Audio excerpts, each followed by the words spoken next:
Mingkar mingkoreng angkara. Halo teman-teman Suara Malam, berjumpa kembali dengan aku di program Suara Malam. Suara Malam kali ini akan membawakan suatu cerita. Cerita ini adalah cerita dari pengalaman, sebut saja namanya Mas Ardi. Dia bercerita tentang pengalamannya sewaktu ia masih kecil. Kejadian itu dialami saat Mas Ardi masih duduk di bangku sekolah dasar kelas 6 SD. Tepatnya waktu Mas Ardi dan keluarga besarnya mengunjungi rumah dari nenek Mas Ardi yang berada di suatu perkampungan di daerah Jawa Tengah. Mas Ardi tinggal bersama kedua orang tuanya di daerah ibu kota karena pekerjaan kedua orang tuanya yang mengharuskan mereka tinggal di sana. Kejadian tersebut sangat membekas dan merupakan pengalaman yang tak terlupakan. Kampung dari nenek Mas Ardi adalah perkampungan yang masih asri dengan rimbunan pepohonan bambu yang banyak, area persawahan yang luas, dan jalan kampung yang belum tersentuh aspal. Ditambah penerangan yang terbilang masih minim, serta area pemukiman yang belum padat dan banyak.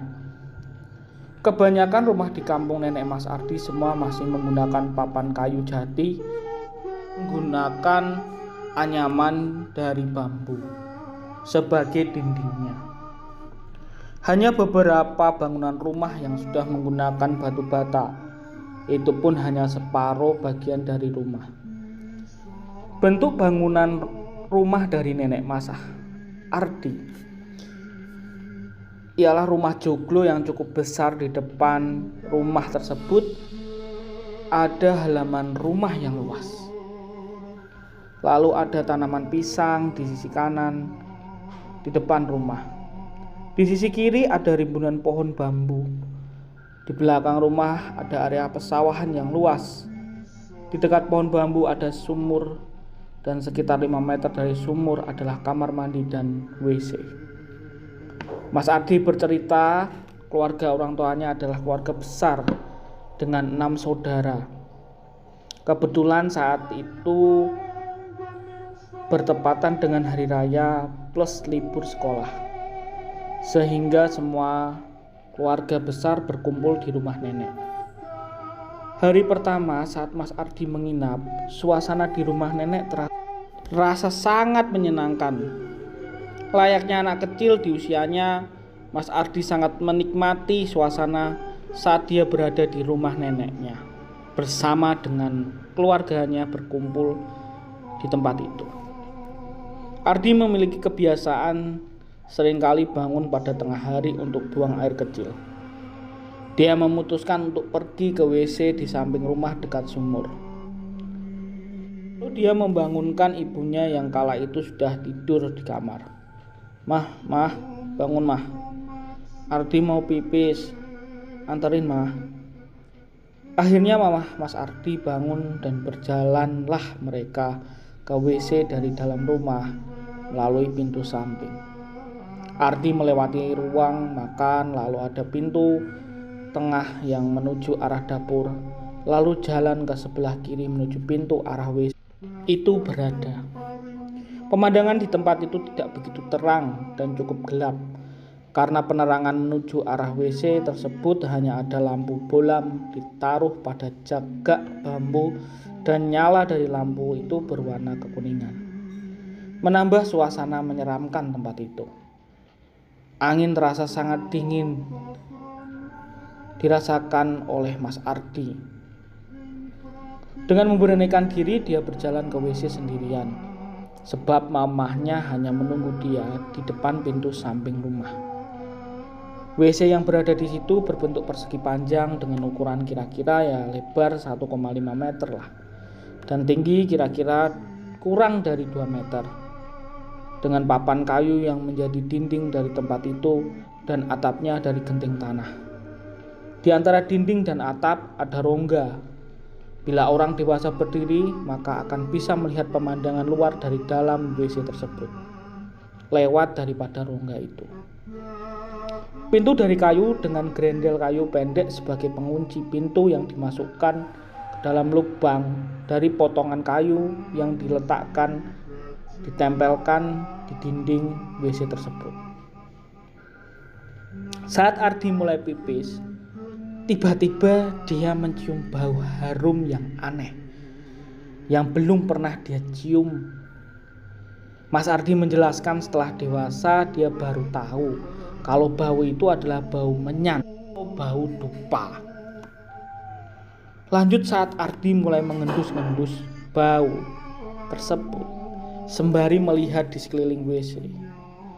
Lalu beberapa saat Ardi tiba-tiba dari balik rongga WC itu muncul bayangan putih, dan bayangan putih itu terlihat seperti kepala yang terbungkus kain putih lusuh, dan muka dari sosok bayangan putih itu berwarna hitam dan ada seperti mata yang memancarkan cahaya merah tapi tidak begitu terang terlihat. Bau yang tadinya harum berubah menjadi bau yang busuk. Ardi hanya terasa mengunci dikarenakan kaget dan takut bercampur menjadi satu yang dirasakan oleh Mas Ardi, dan keringat dingin mengucur dari kepala Ardi. Tiba-tiba berapa lama Ardi mendengar pintu WC yang dikedor-kedor. Lalu ada suara yang memanggil namanya. Ardi, Ardi, Ardi, lama bener. Sudah belum kamu pipisnya? Sontak lalu Ardi langsung sadar, dan ternyata itu suara mamahnya yang menghampirinya ke WC karena mamahnya merasa bahwa Ardi agak lama di WC.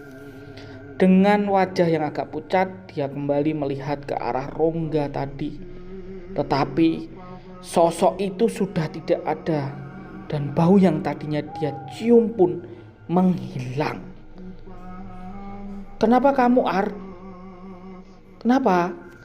Enggak kok, Mah. Enggak ada apa-apa. Ardi tidak berani menceritakan pengalaman di WC tadi ke siapapun, karena dia masih takut.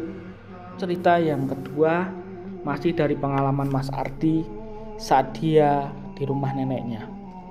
Malam hari ke-6 sebelum besoknya Ardi dan keluarganya pulang.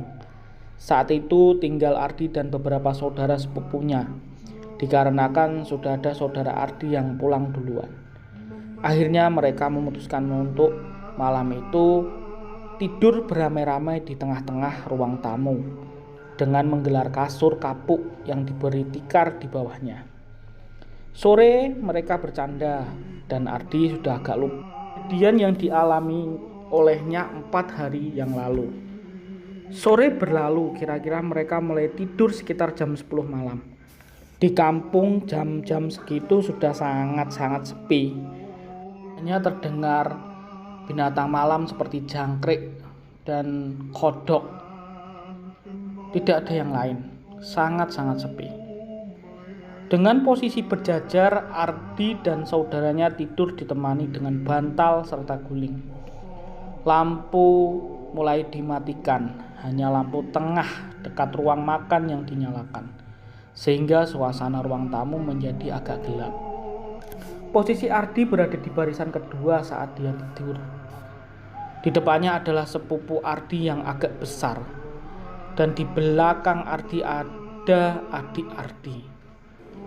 Kebiasaan Ardi bila tidur, dia selalu memeluk bantal kesayangannya. Beberapa saat kemudian mulailah Ardi tidur. Tak beberapa lama saat dia tertidur, Ardi merasakan ada yang mendesak tubuhnya. Dengan sedikit sadar dia berkata, "Apa sih mepet-mepet, sesak tahu?" Dikarenakan rasa yang tak nyaman, mulailah dia mendorong dengan sebelah tangannya, karena tangan yang satunya berada di bawah guling. Dia masih mengantuk saat dia mendorong dengan tangannya. Tiba-tiba Ardi merasakan tangan yang ada di bawah guling terasa agak sakit, seperti ada benda yang besar dan berat yang menindih tangan si Ardi. Dikarenakan rasa sesak dan tidak nyaman, Ardi mulai membuka matanya. Dia pengen tahu benda apa yang menindih tangannya. Saat dia perlahan-lahan membuka matanya, Ardi kembali dikagetkan dengan apa yang dilihat di depannya. Dia melihat sosok yang terbujur dengan tubuh menghadap ke atas, tepat menindih salah satu tangannya tadi yang terasa berat. Sosok yang dibungkus kain putih lusuh dan terikat dengan tali di bagian tubuhnya dari kaki, badan, sampai ujung kepalanya. Hanya terlihat wajahnya saja yang menghadap ke atas. Sontak Ardi langsung merasakan ketakutan dan kengerian bercampur menjadi satu. Mulutnya kembali terkunci dan tak dapat mengeluarkan satu kata pun. Ardi langsung mencium bau busuk, tapi anehnya dia tidak dapat berteriak, walaupun di dalam hatinya dia ingin berteriak dan meminta tolong. Sosok ini lalu tiba-tiba menggerakkan badannya ke samping tepat menghadap di depan Ardi, sehingga Ardi dan sosok ini saling berhadapan. Wajah hitam seperti yang sudah rusak, mata yang merah menyala, dan dari mulutnya keluar suara, Ardi. Karena rasa takut membuat Ardi tak sadarkan diri. Dan pagi harinya saat dia terbangun, aneh sekali. Saat dia membuka matanya, benda yang ada di depan dia yang sedang dia peluk ternyata adalah guling kesayangannya. Kejadian apapun yang kita alami tentu ada hikmah yang baik maupun yang buruk. Tetapi semua itu tergantung dari mana kita melihatnya dan kita merasakannya. Sosok-sosok itu pasti akan selalu ada, akan selalu mengintai. Tapi kembali lagi, mitos adalah mitos, urban legend adalah urban legend, cerita adalah cerita. Tinggal bagaimana kita menyikapinya. Dan tetaplah saksikan program Suara Malam.